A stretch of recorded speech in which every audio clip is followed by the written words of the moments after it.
Noé bâtit un autel à l'Éternel. Il prit de toutes les bêtes pures et de tous les oiseaux purs et il offrit des holocaustes sur l'autel. Nous continuons. L'Éternel sentit une odeur agréable. Et l'Éternel dit en son cœur, je ne maudirai plus la terre à cause de l'homme.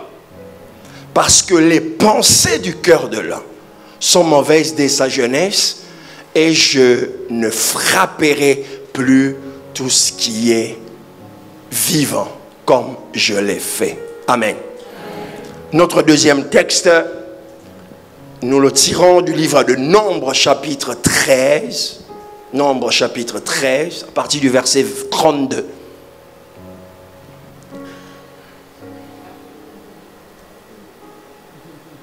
Et ils décrièrent devant les enfants d'Israël le pays qu'ils avaient exploré. Ils dirent, le pays que nous avons parcouru pour l'explorer est un pays qui dévore ses habitants. Tout ce que nous y avons vu sont des hommes d'une grande taille. Verset 33. Et nous y avons vu les géants, enfants d'Anak, de la race des géants. Nous étions à nos yeux et aux leurs comme des sauterelles. Le troisième texte, nous le tirons du livre de 1 Samuel, chapitre 17, verset 4.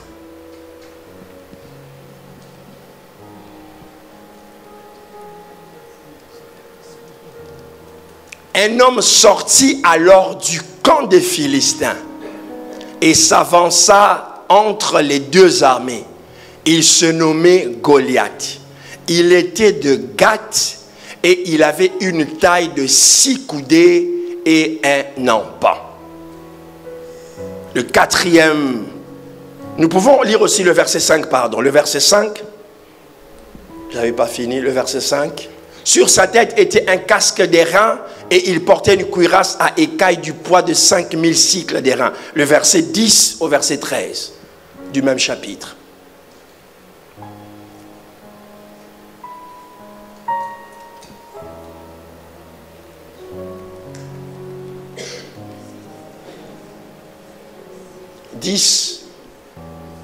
Au verset 13. Il n'y a pas? Ah. Je crois que ça a disparu. Le Philistin dit encore, je jette en ce jour un défi à l'armée d'Israël. Donnez-moi un homme et nous nous battrons ensemble.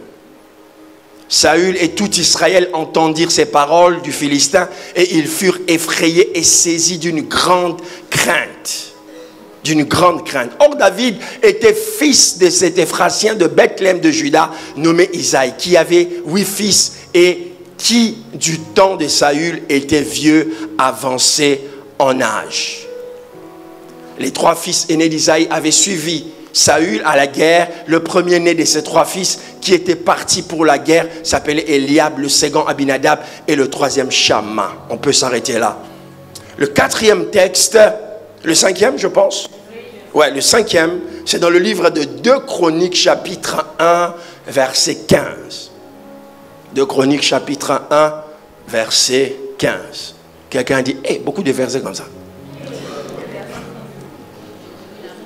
Le roi rendit l'argent et l'or aussi communs à Jérusalem que les pierres. Le roi rendit l'argent. Je voudrais que vous fassiez attention ici, ce n'est pas Dieu. C'est le roi, c'est le roi, ce n'est pas Dieu. Le roi rendit l'argent et l'or aussi commun à Jérusalem. Il s'agit de Salomon bien sûr. Que les pierres et les cèdres aussi communs que les sycomores qui croissent dans la plaine. Le 6e texte, Ésaïe chapitre 11, versets 1 à 2. Ésaïe chapitre 11, versets 1 à 2.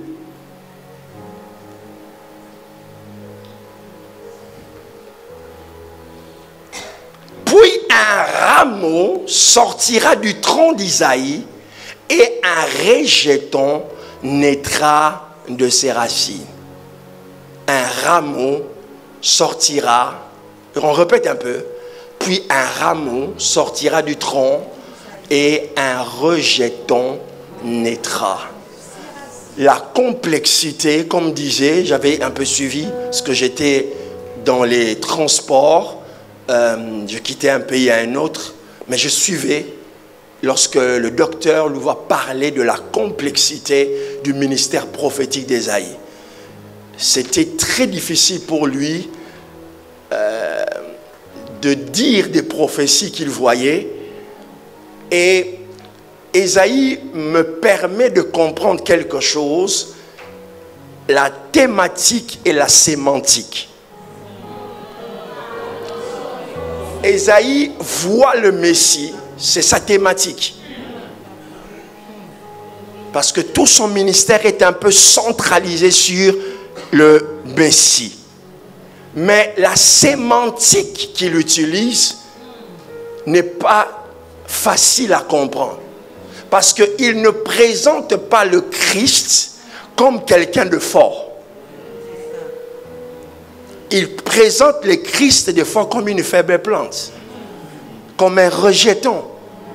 Il y a une sorte de contraste entre ce qu'il voit, sa thématique, et ce qu'il dit, la sémantique. Les mots.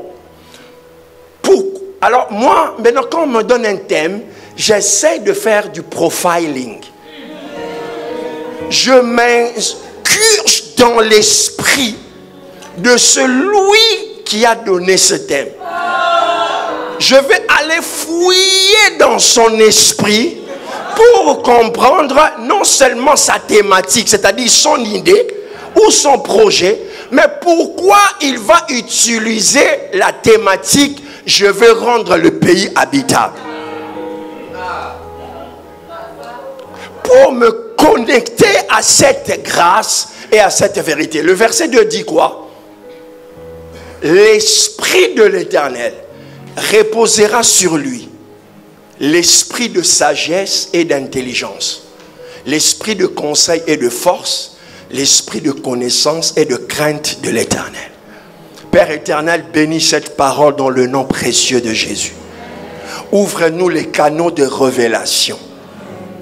Il y a une concentration extraordinaire des grâces ici. Mais seul toi, le Saint-Esprit, tu es le meilleur enseignant.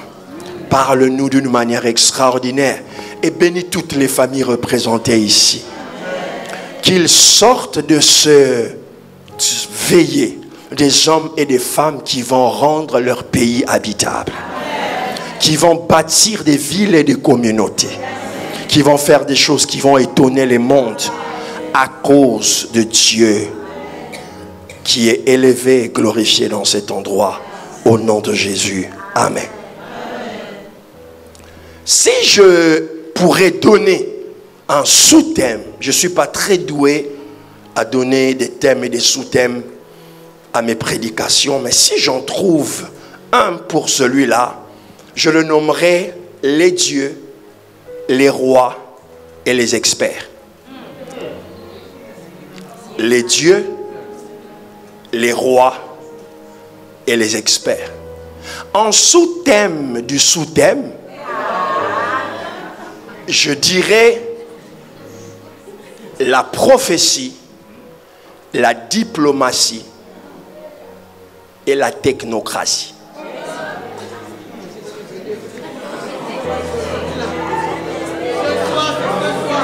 J'entends quelqu'un, donne-moi un amen phénoménal.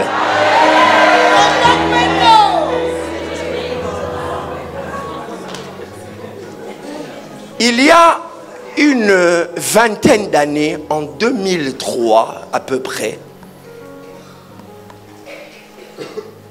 j'étais très attaché à la communauté anglophone. C'était un univers que j'ai aimé beaucoup.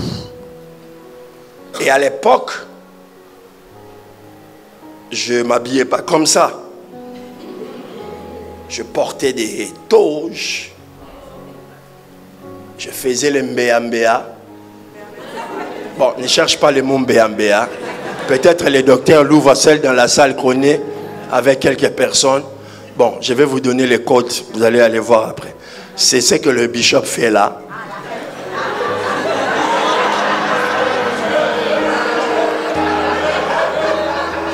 Je portais des soutanes rouges, mauves. Alors, des fois, quand j'allais prêcher dans les conférences, dans les pays francophones, dès que j'entrais dans la salle, je voyais comment les gens étaient stupéfaits de me voir. Celui-là, c'est un féticheur ou bien une star. Alors, j'ai compris que les gens regardaient plus cet aspect-là que de faire une prédication. Mais ça, ce n'est qu'un package. Mais un témoignage vrai. En ces années-là, je vais contacter, à l'époque il est encore vivant, le bureau du docteur Myles Munroe, paix à son âme. Je voulais organiser une activité avec lui. Je contacte, lui pas personnellement, mais c'était une dame, sa directrice de campagne. Et elle me dira, le docteur Myles Munroe n'a pas de souci, si les choses sont bien faites, donnez-nous le projet. Il fallait écrire le projet, il fallait. Moi, je venais d'un milieu francophone, on me dit d'écrire un projet spirituel. Ça m'a dépassé. Je voulais me fâcher, mais j'ai dit, c'est comme ça que les choses se passent. Donc, j'ai écrit le projet et tout. Et il y avait quelque chose qui bouillonnait dans mon esprit. Le thème, c'était le pouvoir de l'imagination. Nous sommes en 2003 ou 2002. Alors, j'ai réuni un groupe de pasteurs et je leur soumets le projet. On va travailler ensemble en collaboration avec certains pasteurs parce que le projet, c'était qu'on aille aussi à Kinshasa. Et les pasteurs, ils s'opposent à la thématique. Ils ont refusé le thème, le pouvoir de l'imagination. Pour eux, c'était dangereux. Je vois de 2003. À l'époque, les mentalités francophones ne sont pas autant évoluées. On pense, quand on parle de l'imagination, c'est de la manipulation, c'est du New Age, c'est... Voilà, vous connaissez un peu l'univers là. Alors, vous savez, à l'époque, j'étais très fougueux, très impulsif. Alors, dès que je vois ça, mon tempérament s'échauffe. Je fais sauter le projet. Je les envoie balader. Je dis, c'est bon, vous ne comprenez rien. Je tourne la page et s'en est suivi aussi d'autres projets. Donc, le projet, finalement, n'a jamais eu lieu. Mais, c'est que, pourquoi je donne ce témoignage? Parce que 20 ans plus tard, quand j'ai dit 20 ans plus tard, il fallait me faire tan tan tan tan. Comme le film. 20 ans plus tard.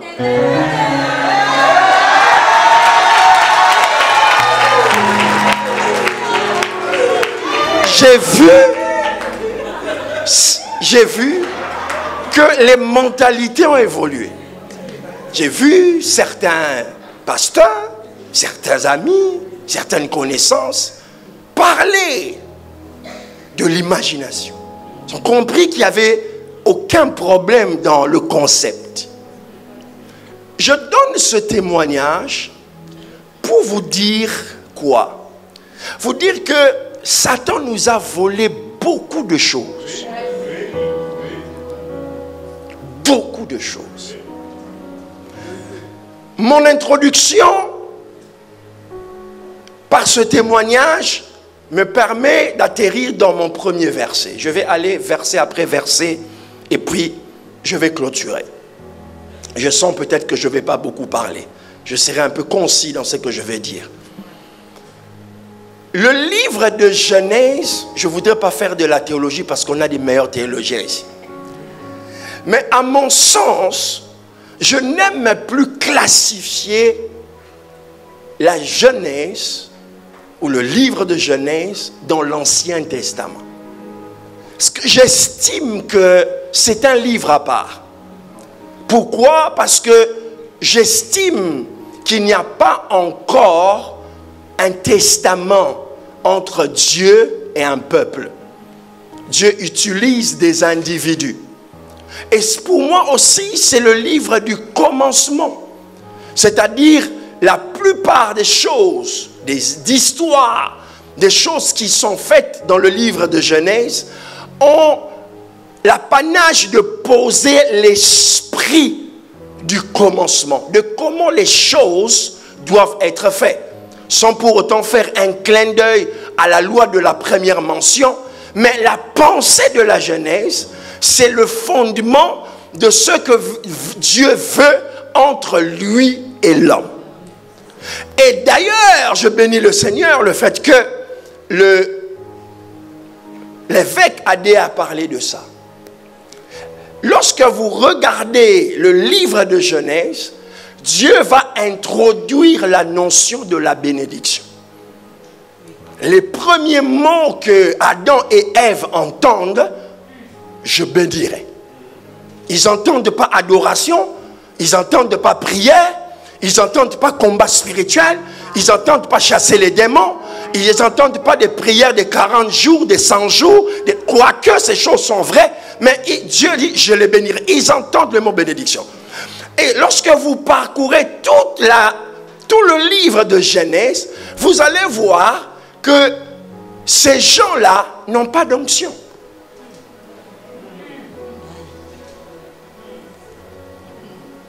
L'onction va être introduite lorsque la sacrificature va entrer et Dieu va donner même le formule. Mais en fait, tous les exploits que les patriarches font, ils le font par la bénédiction. Ils sont dotés d'un pouvoir. C'est pourquoi je bénis encore le Seigneur pour ce que le bishop a dit tout à l'heure. C'est que la bénédiction est au-delà de ce que nous concevons comme bénédiction.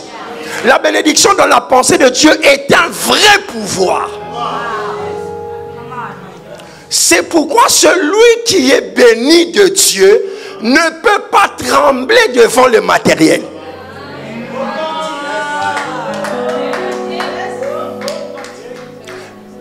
Je le dis avec petite modestie, pas grande modestie, petite modestie.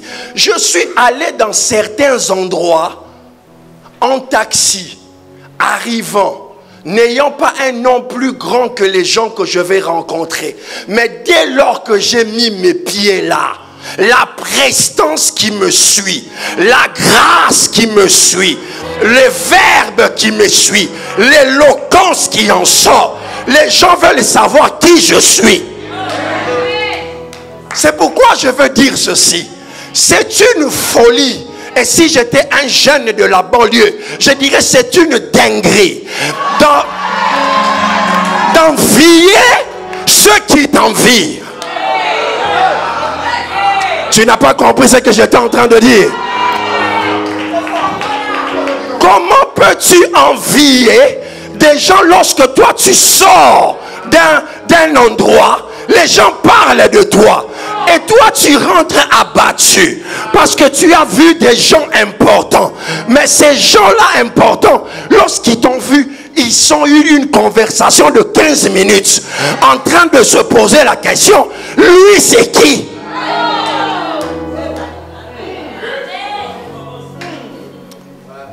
Bouche d'or, je crois que ce soir, on était dans le même avion spirituel. Je l'ai ressenti dans mon esprit. Donc, l'histoire de Genèse chapitre 8, verset 20 est très important. Et ce qui m'intéresse encore dans le livre de Genèse, c'est un livre tellement complexe que Dieu ne pouvait pas se permettre que n'importe qui l'écrive.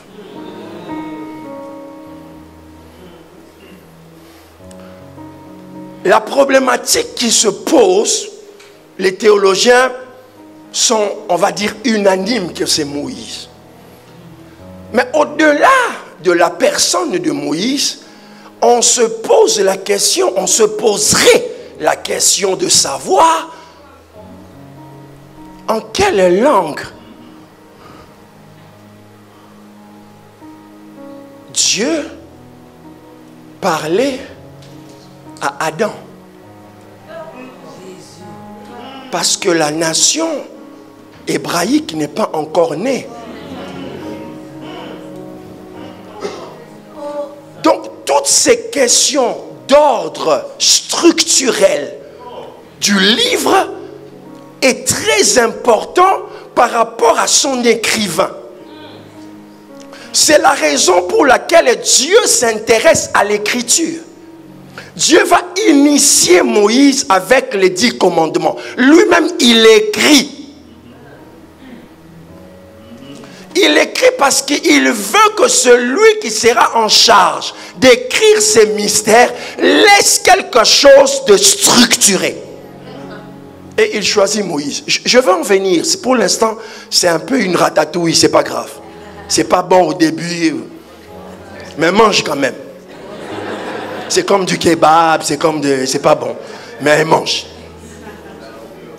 Donc, il reporte les faits, pas seulement historiques, mais des faits prophétiques. Ce qui m'étonne, c'est qu'il y a une connexion entre Genèse et le livre d'Apocalypse. Parce qu'en vérité, en réalité, si on me demandait mon point de vue, je donnerais cet avis. Je dirais, il faudrait qu'on insère dans le livre de Genèse cette partie du livre d'Apocalypse qui parle du trône de Dieu.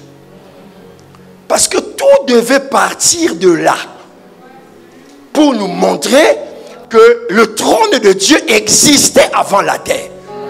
Mais curieusement, cette révélation n'est pas donnée à Moïse, mais elle est donnée à Jean dans l'Apocalypse. Pourquoi? Comme le disait aujourd'hui et hier le docteur, que la Bible, lorsqu'elle présente Dieu, il lui présente d'abord comme le Créateur. En réalité, Dieu veut se passer des siècles et nous dire, tout créateur a toujours eu de l'avance sur son temps. Les gens qui sont créatifs ont de l'avance dans leur génération.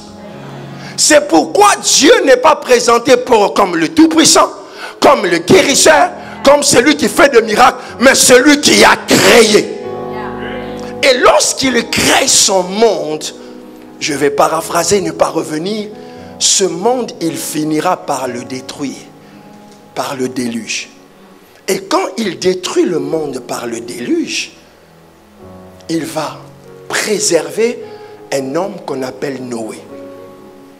Et lorsque Noé décide de restructurer le monde, de refaire le monde, Noé ne commence pas par la construction. Noé commence à poser un acte spirituel. Noé bâtit un autel. Il bâtit un autel. Et cet acte-là va permettre à Dieu de dire, je ne tuerai plus le monde. D'ailleurs, il s'en suivra un arc-en-ciel, symbole de l'alliance nouvelle entre Noé et Dieu, ou entre Dieu et Noé. En réalité, ici, Noé n'est pas un humain. Rappelez-vous de mathématiques. Les dieux, les rois. En réalité, ici, Noé est en train de rebâtir un univers. Parce que, en réalité, les dieux s'en foutent des cités. Ils s'en foutent des constructions. Les dieux s'intéressent à créer des univers.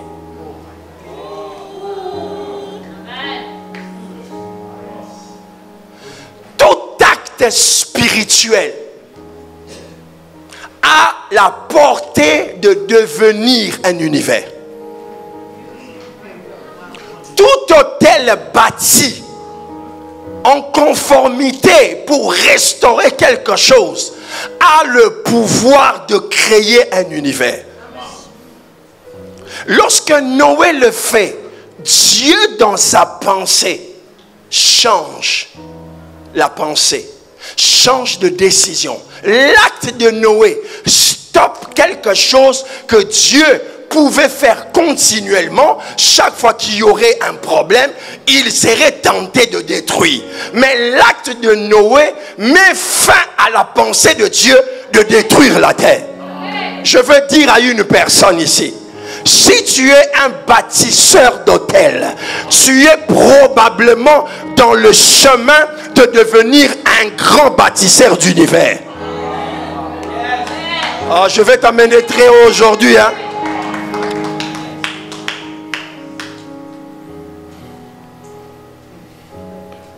Mais ce qui est intéressant, c'est que la Bible nous révèle que tout être vivant était tué. Tout être vivant, à part Noé et sa famille. Mais des milliers d'années plus tard, cette bande de 12 personnes vont à une expédition, exploration. Ils retrouvent des traces des hommes qui normalement ne devaient plus exister. Parce que le déluge était supposé détruire toute race qui existait. Mais on va retrouver, selon Genèse chapitre 6, vous connaissez l'histoire de Néphilim. Je ne suis pas dans la théologie aujourd'hui parce que les avis peuvent diverger, hein? Mais on retrouve les traces. Si tu es un bon chercheur, tu n'es pas un polémiste, tu es un bon chercheur, tu comprends que cette race-là a résisté au déluge. Avec un raisonnement simpliste, pour ne pas dire simple, simpliste. Cette race-là, avec quel pouvoir ils ont résisté au déluge? Qu'est-ce qu'ils avaient en eux pour que les déluges ne les exterminent pas? Ils étaient cachés où? Ces géants. Donc, ces géants vont constituer un blocage pour le projet de Dieu. C'est la raison pour laquelle ces gens, lorsqu'ils les voient, ces explorateurs, ces expéditeurs, ils se disent, ce sont des gens, ce pays-là tue ses propres habitants. C'est-à-dire, c'est un système qui contrôle tout et les autres ne peuvent rien. C'est un peu le modèle politique, économique de certaines nations, pour ne pas dire d'Afrique en particulier, où tu vois un groupe de gens contrôler 95% de l'économie du pays. Bon, je vais en Tunisie, je ne vais pas au centre. Je fuis le centre. Je vais en Tunisie parce que ça s'est passé aussi en Tunisie là-bas.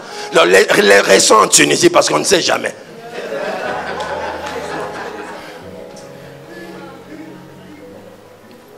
Frères et sœurs, vous n'avez pas l'idée comment est-ce que les gens souffrent en ayant du talent, en étant talentueux, en étant intelligent et ne voyant aucune perspective d'avenir. Je vais vous choquer en vous disant que la fuite des cerveaux est diabolique. Parce que lorsque ceux qui sont censés devenir l'élite d'une nation, d'un pays, quittent leur territoire pour aller dans d'autres territoires, ça veut dire que ce pays-là tue ses propres enfants. C'est un système de prédation des géants qui contrôlent de la grande économie à la petite économie. Ils contrôlent tout. Tout ce que vous voulez faire. Chez nous, il paraît qu'il y a 3-4 familles qui viennent de certains pays d'Asie qui contrôlent toute l'économie de la RDC. Tout ce que tu peux faire, tu dois passer par eux. C'est un système de géants. Et regardez, gouvernement après gouvernement, ils sont toujours là. Ils résistent au déluge. Ah, tu rates ce que j'étais en train de dire. Déluge après déluge. Même lorsque Dieu amène un vent de réveil, ils sont toujours là. Même lorsque Dieu amène un vent des prophètes, ils sont toujours là. Même lorsque vous faites vos veillées, ils sont toujours là. Vous finissez la veillée. Je pars du Congo. Vous finissez la veillée le matin. Il n'y a pas de transport. Vous venez de crier un grand Dieu. Un Dieu puissant. Et tu vois une colonne de gens rentrer chez eux à pied. Même toi-même, organisateur, tu as pitié. Tu dis, mais le Dieu que tu pries est où? Parce qu'il y a des fils d'Anak. Des géants implantés dans ces nations qui empêchent aux fils du pays de prospérer. Et lorsque les fils du pays ne prospèrent pas dans leur pays, leur premier réflexe, c'est la migration.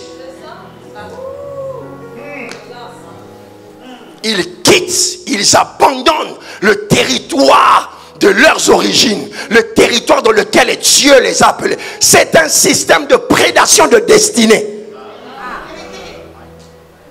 Il faut fuir. Il faut partir. Et lorsqu'on part avec tout le risque de tout commencer, de tout abandonner, on avait la voie de devenir médecin, on devient infirmier. On avait la voie de devenir avocat. Donne-moi un amen que je prêche. Je t'ai dit aujourd'hui, tu ne vas pas beaucoup m'aimer, mais je vais te dire des choses.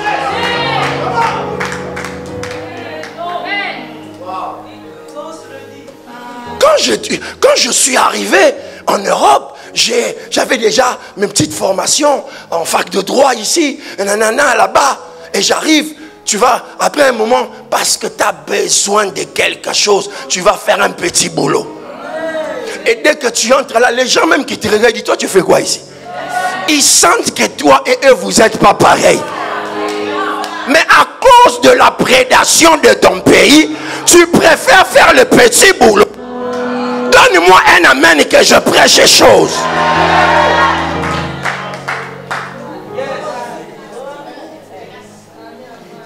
C'est pourquoi si nous n'agissons pas comme des dieux,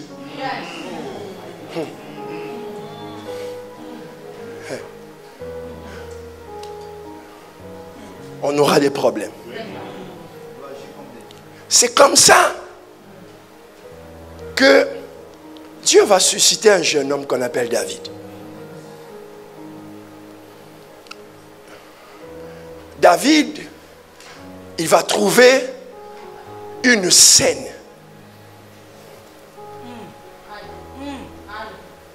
Il va découvrir qu'il y a une brèche. Rappelez-vous qu'aucun texte de la Bible ne dit que David dormait et il rêvait de devenir roi. Aucun. Il était bien en étant berger. Aucune vision. Aucun prophète ne lui avait parlé auparavant. Il n'avait aucun message de la part de Dieu qui sera roi. Il était tranquille, pépère dans son coin. Sans révélation de son futur. Parce que le système l'avait soumis. Et dans cette saison de David, il va rencontrer cette scène-là du défi de l'un des descendants des fils d'Anak.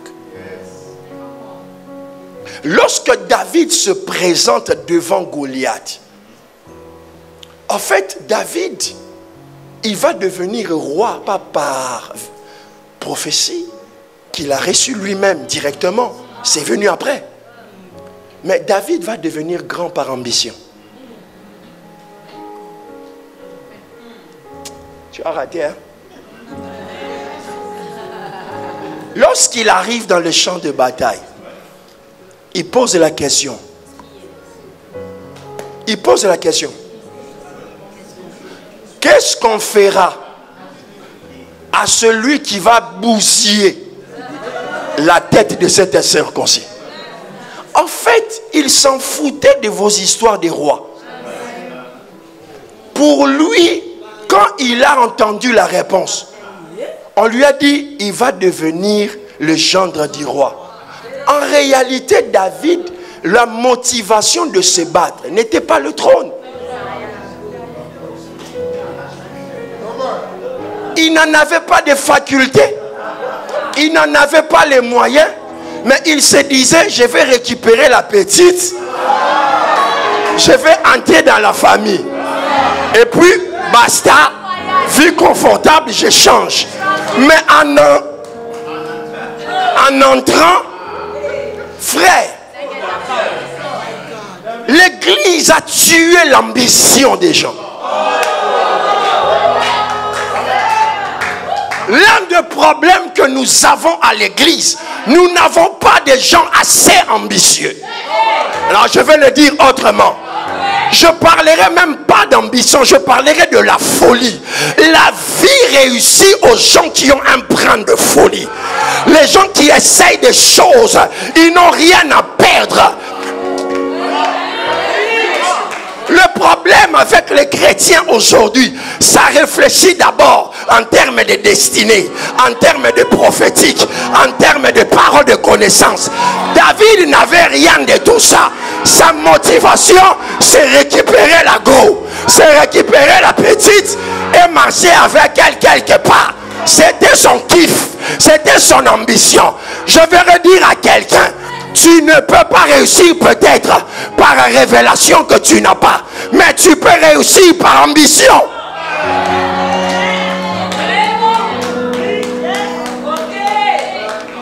Écoute, parlons de l'ambition. Parlons de l'ambition. Aujourd'hui, je vais vraiment casser la baraque de ton esprit. Parlons de l'ambition. Parce que les deux fils de Zébédée demandent à Jésus. Nous aimerions. Bon, d'autres textes disent d'ailleurs même l'heure même où c'était entré dans l'affaire. Il a compris que mes petits là, dans le quartier là, tel que je vois le mouvement du quartier, si je laisse les petits là comme ça, leur vie entre dans l'histoire. Lui-même il demande, elle demande. Nous aimerions, quand tu seras dans ta gloire, que l'un soit à ta gauche. Ça tu appelles ça quoi? Écoute la réponse de Jésus. Jésus n'a pas dit non, non, non, non, non, non, non. C'est trop ambitieux pour vous. Non, c'est trop charnel. Jésus leur a dit, j'ai pas de problème. Le problème est que, est-ce que vous êtes prêts? L'ambition a un prix. Le problème, c'est que des fois tu attends que je prophétise sur toi. Que je te dise, et c'est vous qui poussez aux gens à donner des fausses prophéties. C'est vous-même. L'ambition diminue l'onction des faux prophètes. Ça veut dire, ce que tu me dis là, je l'ai déjà. Oh, tu n'as pas compris. Hein? Oh, je te vois en Rolls-Royce. Non, prophète. Un jour, j'étais déjà parti. Moi-même, j'ai loué déjà la Rolls.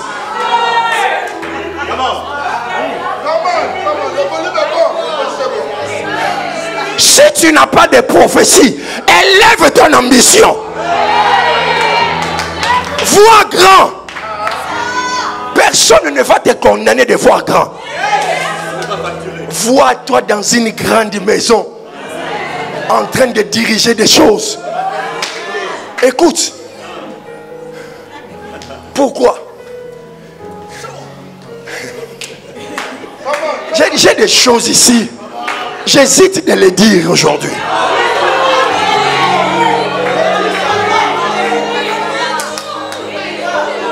L'ambition. Un jour, je croise un jeune homme à Kinshasa. Le petit is a broke guy. Fauché jusqu'aux racines. Au moins le pinier.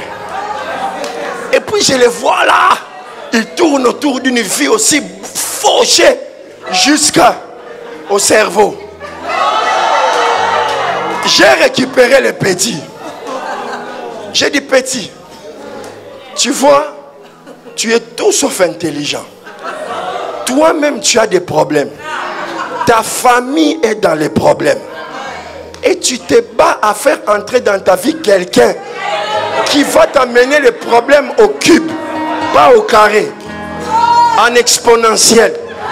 Donc, sache que tu vas donner du boulot à des intercesseurs.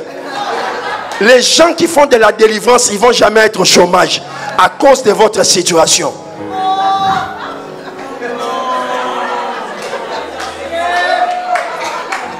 L'ambition, dis l'ambition. Est-ce que tu as l'ambition de faire des choses? Beaucoup sont prisonniers des opinions. Qu'est-ce qu'on dira? Vous savez, s'il y a une chose que moi, je n'ai pas peur, c'est les banques. J'aime beaucoup les banques. Parce que, en fin de compte, avec les banques, on va seulement s'entendre.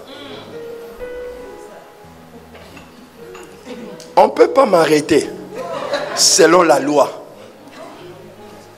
Même si j'ai pris un crédit de 10 millions d'euros et qu'à un moment je ne peux pas rembourser. On va se finir à l'amiable. Ah, tu as vu là où je t'amène l'ambition. Comment un jeune homme païen avec un projet peut entrer dans une banque, convaincre un banquier, avoir le prêt, commencer une affaire qui marche, et toi tu fais 40 jours de jeûne sans ambition? Tu as peur des structures bancaires, tu as peur d'affronter les réalités du futur. Nous sommes venus pour rendre le pays habitable, n'est-ce pas? Je suis très sérieux dans ce message que je vous prêche. Je suis extrêmement sérieux. Parce que mon esprit est très révolté au-dedans de moi-même. En fin de message, je prierai pour un certain nombre de gens. Mais je vous dirai pourquoi nous allons prier par rapport à ça.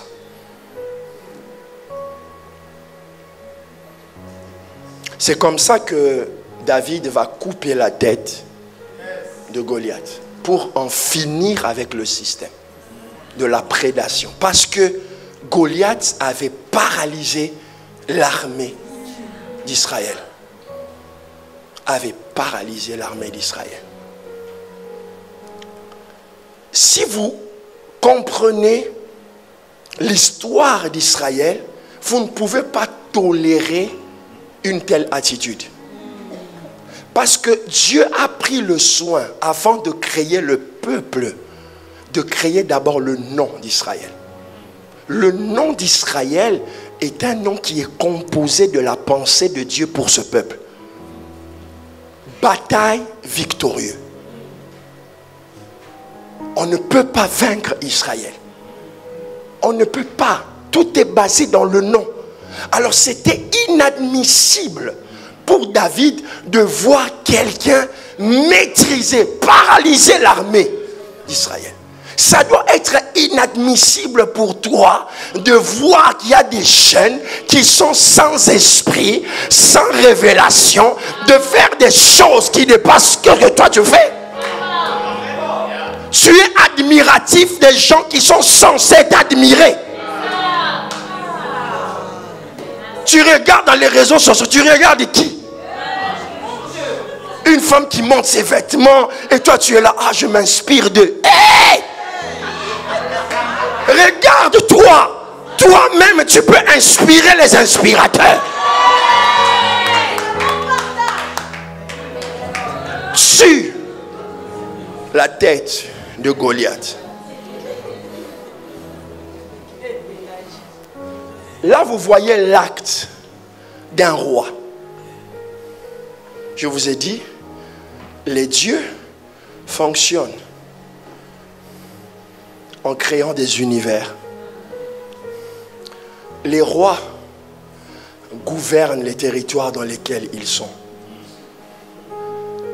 Et il arrive que des rois restent dans leur dimension des rois, mais il arrive que des rois entrent dans la dimension de la divinité. C'est comme ça que le descendant de David, en l'occurrence Salomon, parce qu'il trouve un système de prédation détruit, il va poser le premier acte dans son règne de roi, comme il se rappela dans l'histoire la traçabilité de ses origines, qu'il faut l'autel. Il faut l'autel. La Bible dit, Salomon donna 1000 holocaustes. Et le soir même de cet acte qu'il va poser, Dieu lui apparaît. Quand Dieu lui apparaît, il lui demande, qu'est-ce que tu veux que je fasse? Salomon a dit, j'ai pas besoin d'argent. Donne-moi la sagesse et l'intelligence.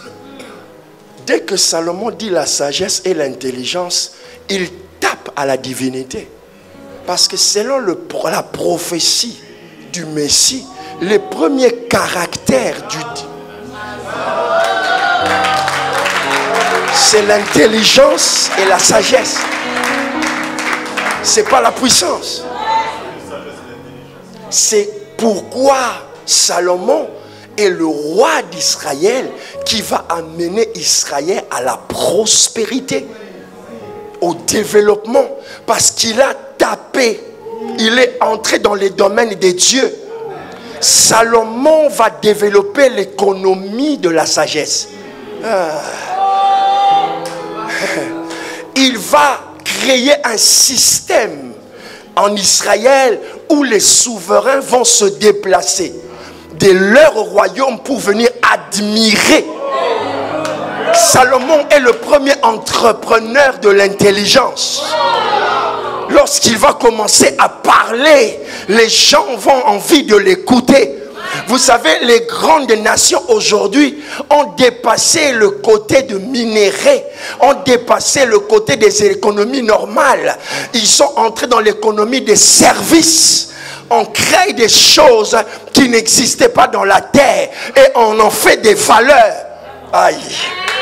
Vous les chrétiens, lorsqu'on sort le bitcoin, vous dites c'est l'antichrist. Lorsqu'on crée Facebook, ils sont dans la franc-maçonnerie. Vous êtes toujours dans la défensive en train de chercher les 6. Donne-moi un amen que j'avance. Écoute, je fais un peu d'historique. La Silicon Valley était une terre d'élevage. San Francisco. Des bœufs, des animaux.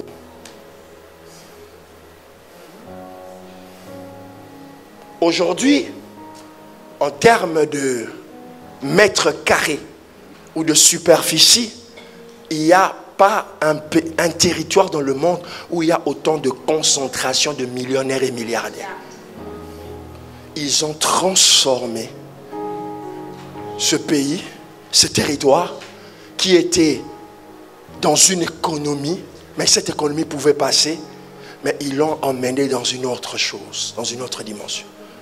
À cause de la créativité. Dis créativité. Créativité. Bishop, moi mon souci, c'est pourquoi je ne veux pas aller trop dans...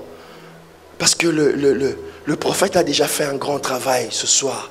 Je veux conscientiser ce peuple qui est ici. C'est le rôle que je veux jouer. Je vais vous conscientiser pour vous dire, surtout je parlerai, il y a plusieurs nations ici, mais le Seigneur a mis dans mon cœur de parler à quelques personnes qui viennent du Gabon. Il faut que vous vous mettez en équipe, en groupe, d'avoir des projets. Quand je parle de projet, je ne parle pas d'une petite boîte là, tout ça là, qui... Écoutez, je vous fais une parenthèse. Le problème de nos communautés, nous faisons du commerce. Nous faisons rarement du business. Le commerce, on achète, on vend. Tu fais aucun effort. Ça, c'est le travail du commun de mortels. Les dieux, les rois créent des business.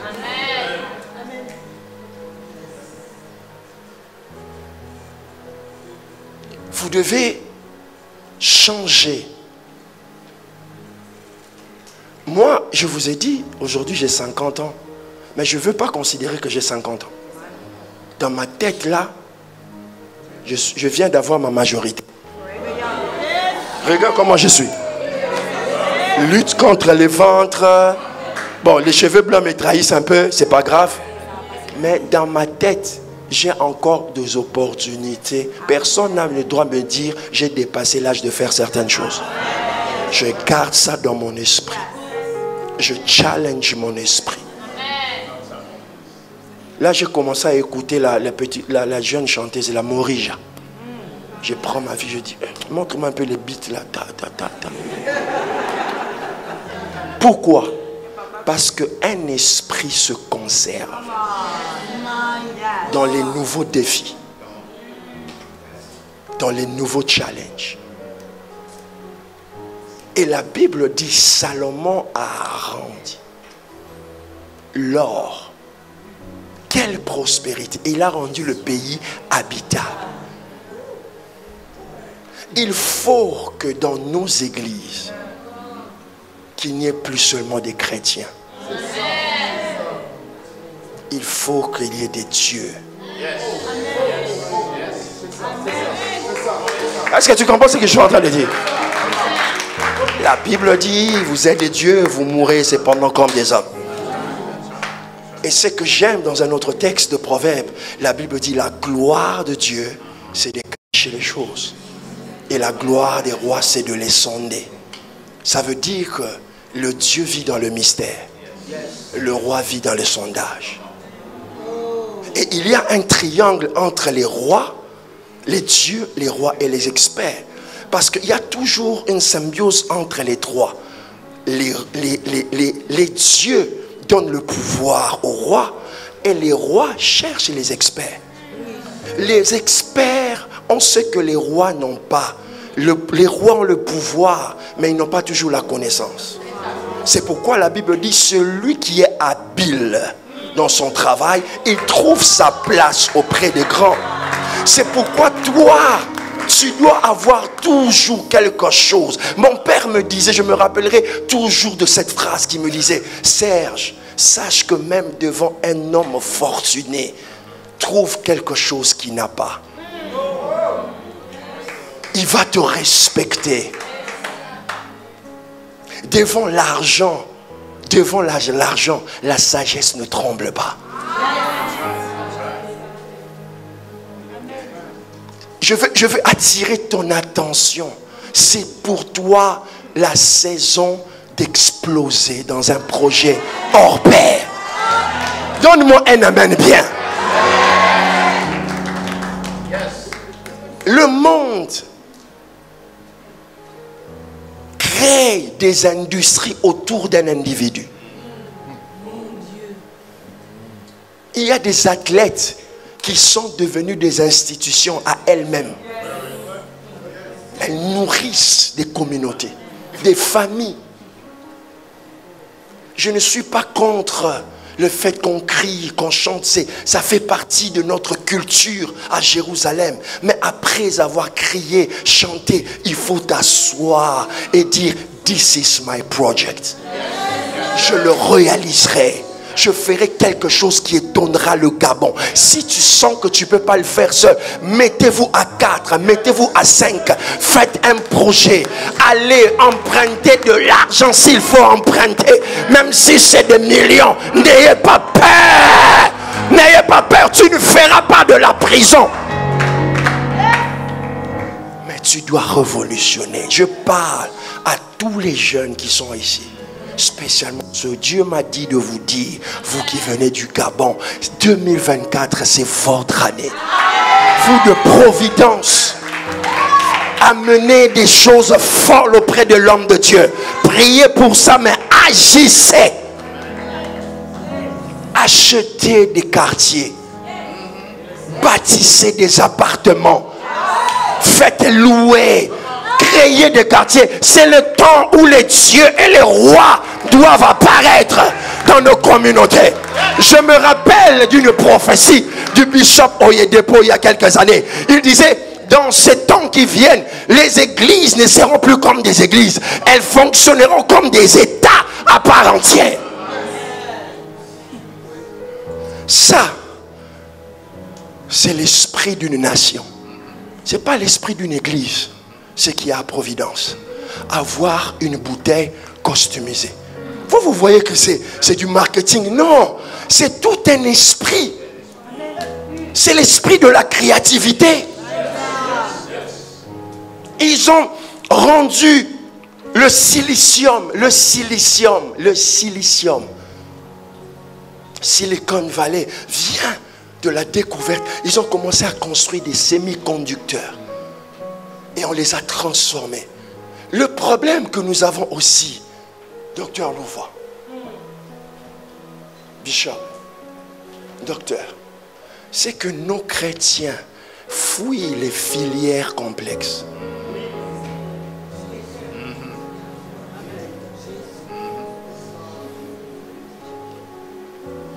Les chrétiens aujourd'hui aiment la facilité. L'avenir du monde, elle se définit dans certains domaines. Où sont les chrétiens dans ces filières? Au milieu de nous, où sont les gens qui encourageraient leurs enfants de devenir des astronautes?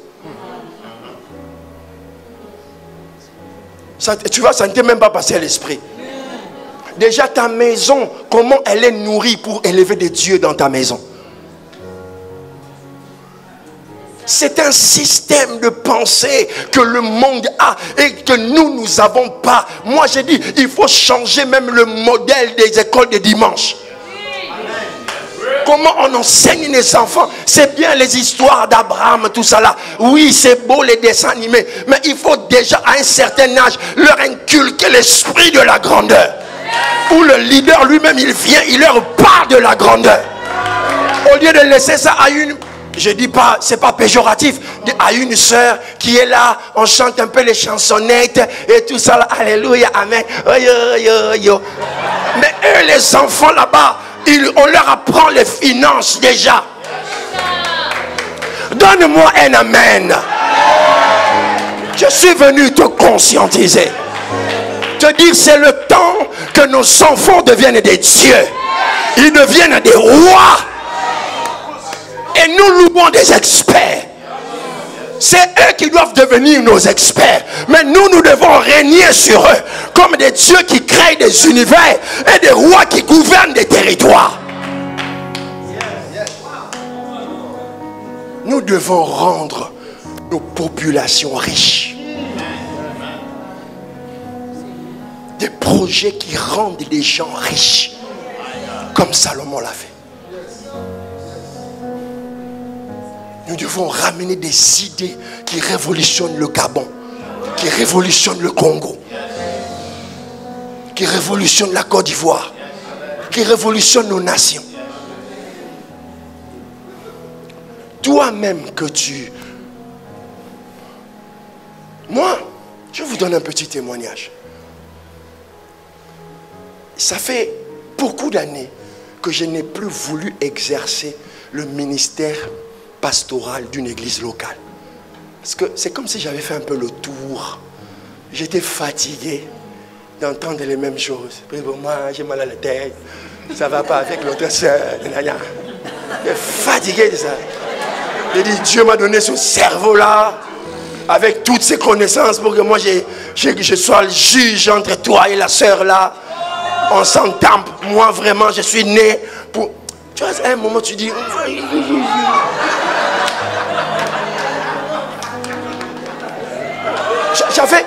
J'avais envie de m'épanouir. Je sentais que, je ne dis pas ça pour tout le monde, mais moi c'était mon cas. Et l'une des choses que j'avais décidé, je dis, je fonctionnerai pas comme un individu, mais comme une institution. Je veux me donner de l'importance. Je vais travailler mon caractère, travailler ma personne, travailler ma connaissance pour que je sois respecté en tant qu'institution, pas un individu. Je ne suis pas parvenu à 100%, mais je suis toujours dans ce chemin. Mais j'ai réalisé quand même des choses. Ça veut dire quoi? Même si un système te prive de certaines choses. Parce que dans la mentalité francophone, lorsque tu n'es pas attaché à une église, les gens pensent que tu n'es rien. C'est un mensonge cousu de fil blanc du diable. Un gars comme Miles Monroe avait une petite église, docteur. Petite église. Mais il sillonnait le monde entier. C'est ce que tu as dit, c'est un système de Babylone où on te mesure en fonction du nombre de gens. Et le problème que nous avons aussi dans la francophonie, c'est le problème des revivalistes. Les gens qui prêchent beaucoup de réveil. Ils sont tellement dans leur message de réveil qu'ils oublient qu'à un certain moment, le pays doit fonctionner économiquement, politiquement. Tout ce qu'ils ont comme langage, c'est casser. C'est s'opposer. Or, toute prophétie que Dieu donne, à un certain moment, finit par prendre une forme, soit économique, soit politique. La manière dont les choses sont faites à Babylone ne doivent pas être faites comme ça à Jérusalem. Je paraphrase en m'inspirant de cette parole. C'est pour dire que nous avons un système. Mais le but de notre système, c'est que toi-même un jour, tu regardes à un quartier en Côte d'Ivoire où vous étiez à 5. Où sont 5 Gabonais ici? 5 Ivoiriens qui vont se mettre ensemble, travailler sur un projet. Comment les chrétiens n'arrivent pas à se fédérer? Comment? Comment?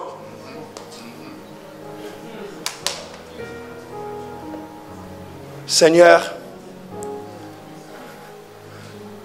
j'ai conscientisé ton peuple. Mon objectif, c'était de te dire ces choses. De te montrer que nous avons la responsabilité, pas seulement de faire des affaires, mais de rendre nos populations heureuses. D'améliorer les conditions de vie de nos populations. De rendre le pays habitable. D'amener de nouvelles connaissances. Il y a des choses que tu peux apprendre, pas pour des raisons financières, mais pour des raisons de développement des autres. Vous voyez, il y a des éminents théologiens ici. Ils ont payé de l'argent pour leur formation. Parce que la motivation derrière ça, c'était la transmission du savoir. C'est beau quand tu entends le docteur Louvois, il prend le micro, il fait des balades. C'est beau ce qu'on a entendu ce soir et d'entendre le bishop. Tout ça c'est beau, mais c'est de la transmission du savoir. Ils le font dans leur domaine. Mais nous devons faire naître dans la vie de nos enfants d'autres passions qui vont gouverner le monde demain. Pourquoi nos enfants ne se passionnent pas sur la robotique? Pourquoi? Il faut bien qu'on se pose des questions. Pourquoi? Pourquoi c'est toujours les mêmes filières? Cosmétiques, BTS, vente. On est là. Donne-moi un amen bien. Si tu veux faire une affaire, tu achètes en Turquie, tu vends là. Tu avais dit, en fait, je ne te plains pas parce que Ton cerveau et ton esprit est limité à ça. Il n'y a pas de créativité.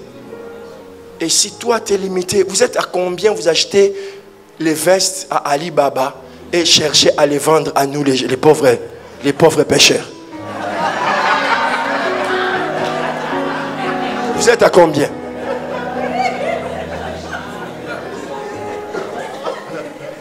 C'est trop facile ça. Tu crées rien. Tu vois comment j'étais attrapé, hein? Les robes là que tu mets sur TikTok, il y a aussi d'autres qui ont mis ça. Toi tu as mis à 60 €, elle l'a mis à 48 €. Ça peut être une phase introductive, mais ne t'arrête pas là. Envisage un jour d'avoir une usine, de créer une industrie. Une industrie. Tu peux commencer là. Tu peux commencer avec un appartement à Libreville ou dans une autre ville. Même n'aie pas peur. Ne te focalise pas sur Libreville. Tu peux aller dans un coin où il n'y a rien. Tu commences quelque chose là-bas. Tu commences à faire monter un immeuble. Tu attires. Tu vas même donner le nom à cette ville-là, à ce territoire. Voici les choses pour lesquelles j'étais venu te parler.